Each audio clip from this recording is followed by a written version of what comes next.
in his agenda that happens, the more they attack him. I'm talking about the Never-Trumpers. Trump gets attacked by the Never-Trumpers with each success. Well, we just don't like his personality. He's embarrassing.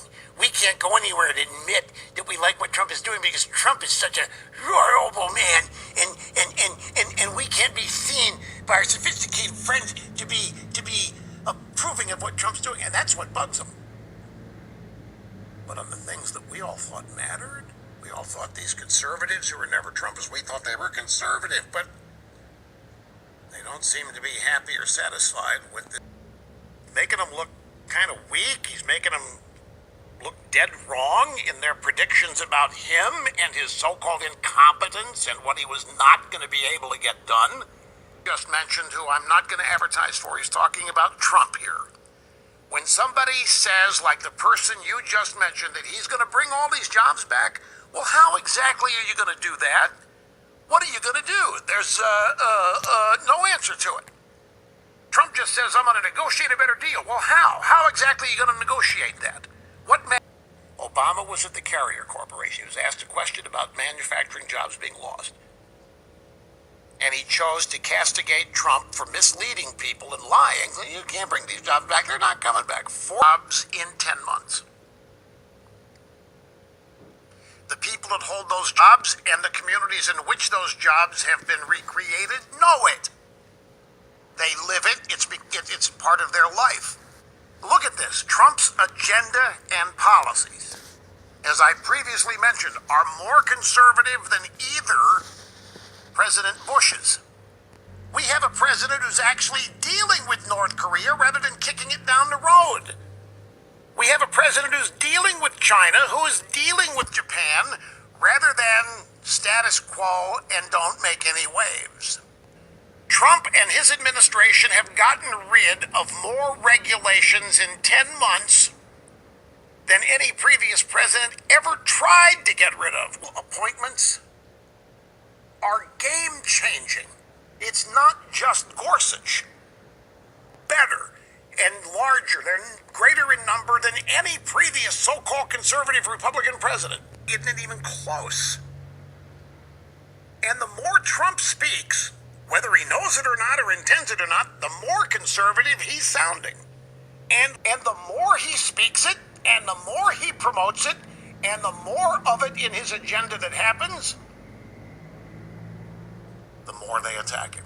His personality, he's embarrassing. We can't go anywhere to admit that we like what Trump is doing because Trump is such a horrible man, and we can't be seen by our sophisticated friends to be approving of what Trump's doing, and that's what bugs him. But on the things that we all thought mattered, we all seem to be happy or satisfied with this overwhelming amount of conservatism that Trump is dishing up. So-called incompetence and what he was not going to be able to get done. He's gotten done more than any of them would have gotten done had they been elected.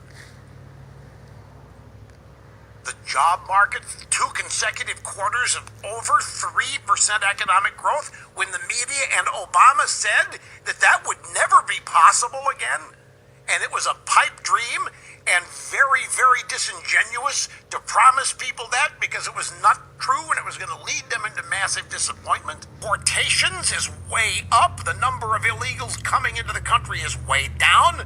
The number of prosecutions and deportations of MS-13, the gang, is way up. And collusion and Trump's dishonesty and all whatever it is they want to try to chalk up to. But on the substance of what Trump is accomplishing here, it infuriates them. Both sides, conservative and liberal Never-Trumpers. And very, very disingenuous to promise people that because it was not true and it was going to lead them into massive disappointment. Prosecutions and deportations of MS-13, the gang, is all these people have is the Trump dossier and Mueller and his stupid investigation. And collusion and Trump's dishonesty and all whatever it is they want to try to chalk up to. But on the substance of what Trump is accomplishing here, it infuriates them both. And to show you how upset and how mind-boggled they are, and they'd be hassling him so much that he would quit. But Trump is still standing. They can't believe they fired everything they've got. They have made up a dossier. They've had all these phony claims from the Hillary Clinton, the FBI rigged against Donald Trump. He survived it all. He still continues to implement an agenda despite all that's arrayed against him. They can't believe it. And it's been claiming that if we don't stop Trump, we're headed for Nazi Germany. This is a NewsHour special. Town hall event in Elkhart, Indiana.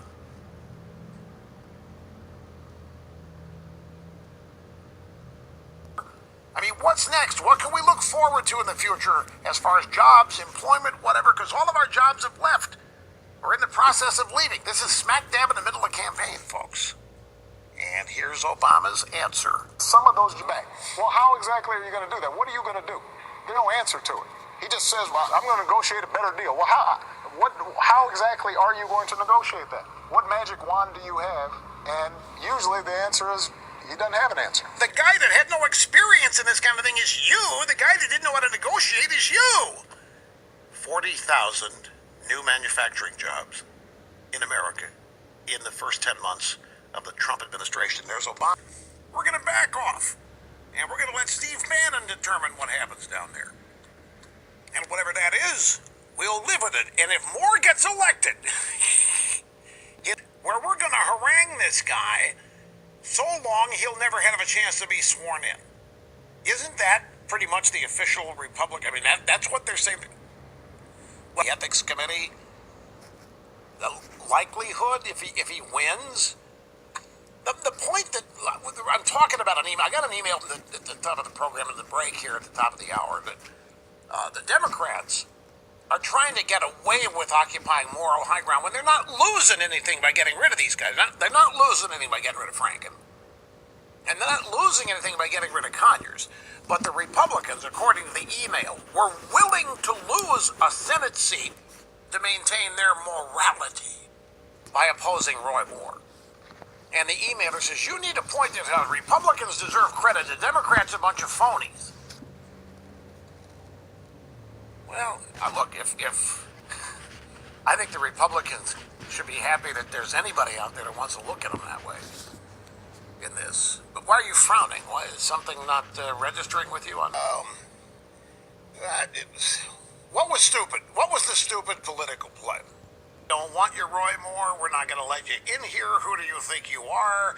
We don't want you. That was a phony, baloney, stupid mistake to make, given we're at war with the Democrats. All right, well, we'll see. There's some interesting stuff about Alabama here today. By the way, greetings and welcome back. An anti-Roy Moore ad is misinforming Alabama voters about their anonymity in the voting booth, according to the state's Secretary of State, John Merrill.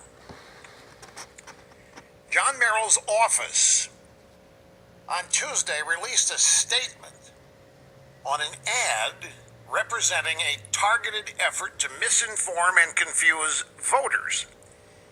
The ad featured a voiceover and a Stand Against Roy Moore graphic.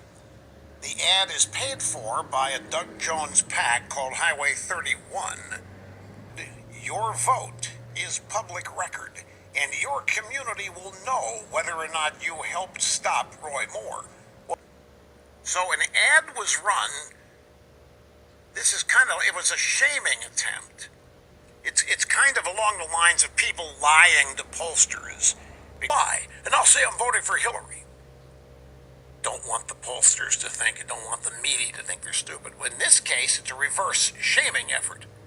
Telling Alabama voters that if they vote for Moore, that everybody's going to know about it. Everybody that doesn't vote for Moore.